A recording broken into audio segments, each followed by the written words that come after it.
Hello చాలామంది parents red ఫ్లాగ్స్ని గుర్తించడంలో fail అవుతుంటారు. పిల్లలకి డెవలప్మెంటల్ డిలేస్ ఉన్నప్పుడు, అంటే మోటార్ డెవలప్మెంటల్ డిలే, అదేవిధంగా స్పీచ్ డిలేస్ ఉన్నప్పుడు పేరెంట్స్ ఏమనుకుంటారంటే, ఓకే ఈ 2 years ఇప్పుడు ఓన్లీ 2 yearsే కదా, నెక్స్ట్ 1 year తర్వాత నడుస్తాడేమో, మాట్లాడతారేమో అని వాళ్ళు ఆ రెడ్ ఫ్లాగ్స్ని వాళ్ళు ఇగ్నోర్ చేయడం అనేది చేస్తుంటారు. It's not correct.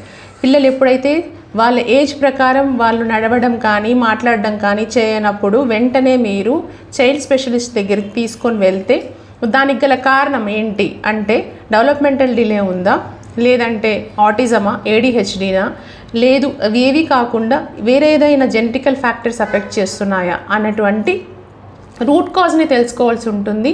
If in case ఏదైనా డెవలప్మెంటల్ డిలే ఉన్నప్పుడు ఎర్లీ ఇంటర్వెన్షన్ అనేది స్టార్ట్ చేయాల్సి ఉంటుంది. ఎర్లీ ఇంటర్వెన్షన్ అంటే వాళ్ళకు తగ్గటువంటి ప్రోగ్రామ్ అనేది చైల్డ్ డెవలప్మెంట్ సెంటర్లో ప్రోగ్రామ్ ఇవ్వబడుతుంది. అట్ ద సేమ్ టైం వాళ్ళకి స్పీచ్ అవసరమైతే స్పీచ్, బిహేవియరల్ థెరపీ అవసరం ఉంటే బీటీ, అలా కాకుండా బాడీలో డెవలప్మెంటల్ డిలే ఉన్నప్పుడు ఫిజియోథెరపీ, వాళ్ళకు తగ్గట్టుగా ఆ ప్రోగ్రామ్ అనేది డిజైన్ చేయబడుతుంది.